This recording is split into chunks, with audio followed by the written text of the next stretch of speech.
Prepare to have your mind blown.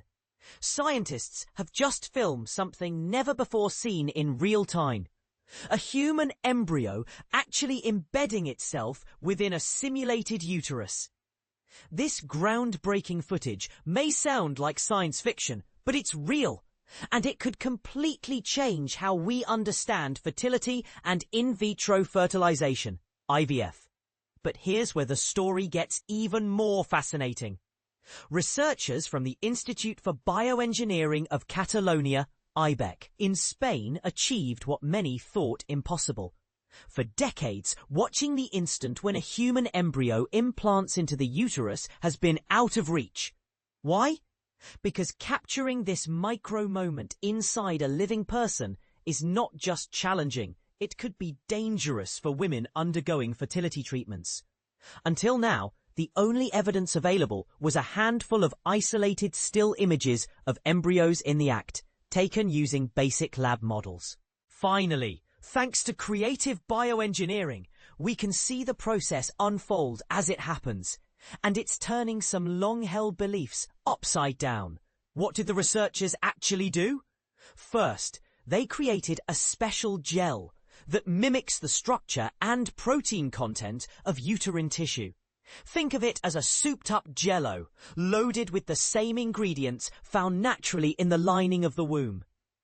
Then they took early-stage embryos, donated by couples undergoing IVF, and introduced them into this gel.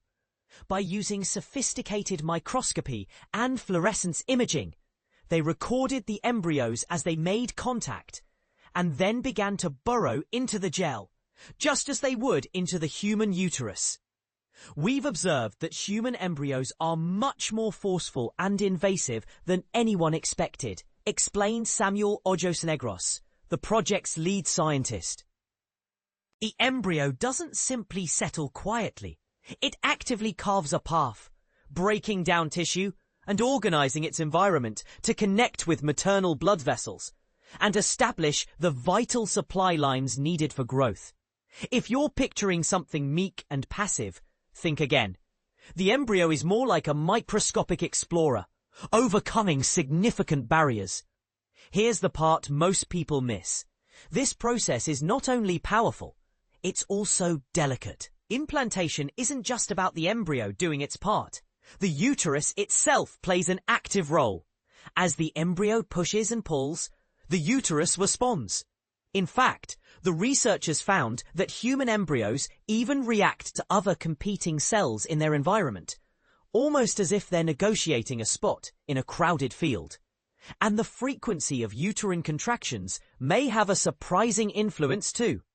This is where controversy enters the scene. Their study revealed that the human uterus naturally contracts about once or twice per minute, and the number of contractions either side of a sweet spot can spell the difference between successful and failed implantation. Prior research suggests that both too many and too few contractions on the day of embryo transfer correspond to lower odds of success. So does this mean clinics should try to regulate or optimize contractions before IVF procedures? Or is the real answer far more complex than we think?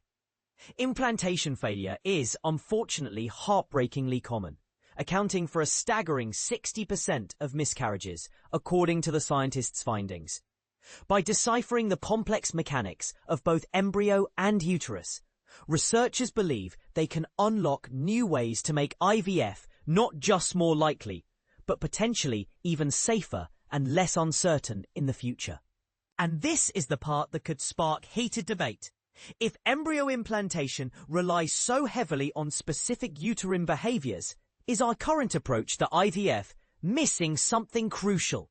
Should doctors be paying more attention to the fine-tuned timing and conditions within the uterus, instead of focusing almost exclusively on the embryo's health? Where do you stand? Does this incredible breakthrough give you hope that answers to IVF's most frustrating mysteries are in sight? Or do you think the science still isn't looking in the right direction? Do the ideas about optimizing uterine contractions make sense to you? Or is that a step too far? Join the conversation. Your perspective could help shed new light on a topic that affects families everywhere. Disclaimer: this article is for informational purposes only and is not intended as medical advice.